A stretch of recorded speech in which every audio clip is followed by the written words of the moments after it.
Mission और मसीहा की अद्भुत भूमिका, इस विषय पर आज का वीडियो केंद्रित है। कुछ साथियों को क्रोध आ सकता है, मगर ये मेरे नहीं, एक विद्वान लेखक के शब्द हैं। मैं आकृति कुमारी और आप देख रहे हैं MBN न्यूज नेटवर्क। प्रधानमंत्री इंदिरा गांधी के शासनकाल में देवकांत बरुआ कांग्रेस के राष्ट्रीय अध्यक्ष थे।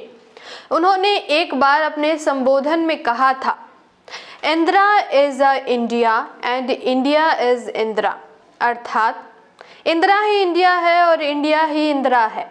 इसका मतलब जब तक इंदिरा जी हैं तब तक इंडिया है और जब तक इंडिया है तब तक इंदिरा है। किंतु सच्चाई यह है कि इंदिरा जी आज हमारे बीच में नहीं है, किंतु इंडिया आज भी जिंदा है। दूसरे अर्थों में जब तक इंदिरा जी रहेंगी तभी तक इंडिया है, अन्यथा इंडिया का कोई भी अस्तित्व नहीं होगा। देवकांत बरुआ का यह कथन व्यक्तिवाद को बढ़ावा देता है। इंसान की एक सुनिश्चित लाइफ होती है, जबकि किसी संगठन अथवा संस्था के साथ ऐसा नहीं है। वक्त स्वयं में इकाई है, किंतु संगठन व्यक्तियों के विचार का एक संग्रह है जो अमूर्त होता है। जब लोग व्यक्ति के सहारे आंदोलन को चलाते हैं और व्यक्ति को ही संगठन का सब कुछ मान बैठते हैं, तो यहाँ पर मसीहा का जन्म होता है। और जब लोग अमूर्त संगठनों के विचारों से आंदोलन को आगे बढ़ाते हैं, तो वहाँ मिशन का जन्म होता है। मिशन जिंदा रहता है और मसीहा लुप्त हो जाता है, क्योंकि मसीहा की एक सुनिश्चित लाइफ होती है। यद्यपि संगठन का जन्मदाता व्यक्ति ही होता है। संगठन के सिद्धांत और मूल्य सभी प्रकार के संगठनों पर लागू होता है। एक तलाकशुदा शंभू बहुजन नेता स्वयं को देवकांत बरुआ की तर्ज पर पत्रकारों के प्रश्नों का जवाब देते हुए अपने संबोधन में कहता है, फलाना पे बामसेफ एंड बामसेफ पे फलाना। इस वाक्य का भी सीधा सा अर्थ है, फलाना ही बामसेफ है और बामसेफ ही फलाना है। अर्थात जब तक फलाना जिंदा है तब तक बामसेफ है, अन्यथा बामसेफ का अस्तित्व खत्म। बामसेफ SC ST OBC और इनसे कन्वर्टेड माइनॉरिटीज का संगठन है, किसी के बाप की बपौती नहीं। जबकि कुछ लोग इस प्रकार का सवाल खड़ा करते हैं कि फलाना की बामसेफ अमूक है, फलाना की बामसेफ अमूक की है, फलाना की बामसेफ असली है और फलाना की बामसेफ नकली है। किसी भी संगठन का एक सुनिश्चित लक्ष्य, एक सुनिश्चित विचारधारा, एक सुनिश्चित नीति या रणनीति तथा संविधान सम्मत लोकतांत्रिक चरित्र होता है। जो व्यक्ति अथवा समूह उपरोक्त मूल्यों पर चलता है वही असली है, बाकी सारे नकली हैं। किसी भी संगठन में स्वयंभू नेता के जन्मदाता संगठन के मूर्ख कार्यकर्ता होते हैं, जो मिशन के प्रति नहीं बल्कि मसीहा के प्रति प्रतिबद्ध होते हैं, जिनकी मूर्खता का फायदा उठाकर वह स्वयंभू नेता कार्यकर्ता से शक्ति प्रदान कर उन्हीं पर अपना अधिनायकवादी जुर्म ढाता है। इसलिए स्वयंभू नेता अपने ही कार्यकर्ताओं को, जिन्होंने उसे शक्ति प्रदान की, उसे गद्दार घोषित करता है और बदले में कार्यकर्ता प्रतिशोध में तथाकथित स्वयंभू नेता को गद्दार घोषित करने में हिचकते नहीं। जबकि इसमें सबसे बड़ा दोष कार्यकर्ताओं का होता है, जो संगठन में मिशन के लिए काम नहीं करते बल्कि अपने चहीते मसीहा के लिए काम करते हैं। वे अपनी नालायकी का प्रदर्शन करते हुए कार्यक्रमों के सभी सत्रों की अध्यक्षता मसीहा को सौंप देते हैं।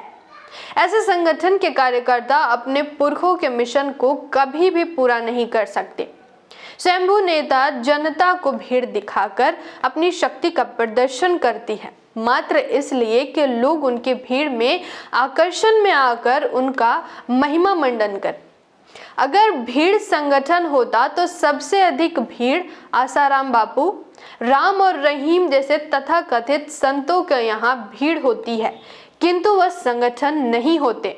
ऐसे स्वयंभू नेता के कुछ धूर्त बौद्धिक कलाकार कहीं का ईंट कहीं का रोड़ा के तर्ज पर कहीं की भीड़ अपने संगठन से जोड़कर अपनी ताकत का इजहार करते हैं। कुछ लोग ऐसे सुप्रीमो नेताओं की घोर निंदा करते हैं, किंतु उनके आचरण में भी सुप्रीमोगिरी निहित होती है। वे स्वयं अपनी बातों को कार्यकर्ताओं पर थोपने में अड़े रहते हैं और संगठन की एक भी नहीं सुनते।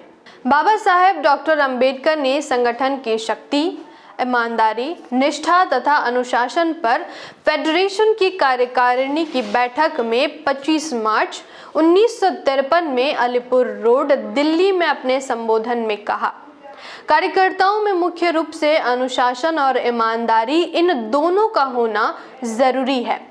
फेडरेशन की नीतियों के खिलाफ खुलेआम अथवा गुप्त तरीके से काम करने वालों के लिए संगठन में कोई स्थान नहीं है। साथ ही एक और बात को ध्यान में रखें कि किसी भी संगठन की ताकत उसके सदस्यों की संख्या पर निर्भर नहीं करती, वरन सदस्यों की ईमानदारी, संगठन के साथ उनकी निष्ठा और अनुशासन के पालन पर वह निर्भर करती है। जिन्हें फेडरेशन की नीतियां पसंद नहीं है वह बेशक फेडरेशन छोड़कर चले जाएं, लेकिन जो फेडरेशन के साथ रहना चाहते हैं वे संगठन के अनुशासन को कभी भंग न करें और साथ ही वे अपने हर व्यवहार में फेडरेशन के साथ ईमानदारी बरतें। कोई भी संगठन का कार्यकर्ता जब संगठन के उचित फोरम में अपनी बात न रखकर बाहर तमाम सवाल खड़े करते हैं, ऐसे व्यक्तिवादी चरित्र के लोग संगठन का हित नहीं कर सकते। कोई भी संगठन, चाहे वह सामाजिक अथवा राजनीतिक ही क्यों ना हो, उनके कार्यकर्ता निर्धारित लक्ष्य को तभी प्राप्त कर सकते हैं जब वे संगठन के विचारधारा, संगठन की नीति रणनीति और संगठन में लोकतंत्र का निर्वहन सत्यनिष्ठा के साथ करते हों।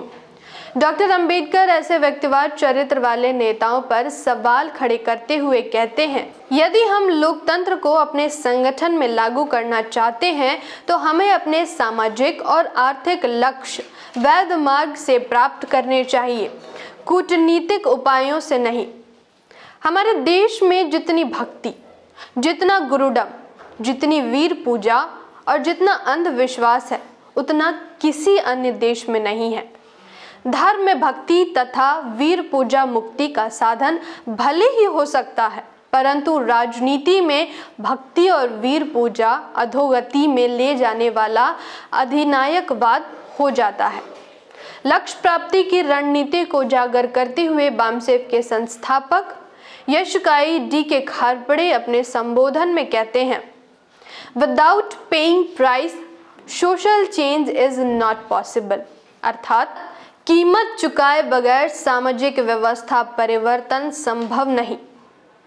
अब without social change political power will not be captured, अर्थात सामाजिक व्यवस्था परिवर्तन के बगैर राजनीतिक शक्ति प्राप्त नहीं की जा सकती। Without political power our rights will not be achieved, अर्थात राजनीतिक शक्ति प्राप्त किए बगैर हम अपने अधिकारों को हासिल नहीं कर सकते। कोई भी स्वयंभू नेता अपनी धूर्तता तथा उसका भक्त अपनी मूर्खता से फूले अम्बेडकरी आंदोलन का लक्ष्य हासिल नहीं कर सकता। जानकारी महत्वपूर्ण लगी हो तो वीडियो को लाइक और शेयर जरूर करें। साथ ही चैनल को सब्सक्राइब करके बेल आइकन को प्रेस करें ताकि अगली अपडेट आप तक सबसे पहले पहुंचे। धन्यवाद। जय संविधान, जय भारत।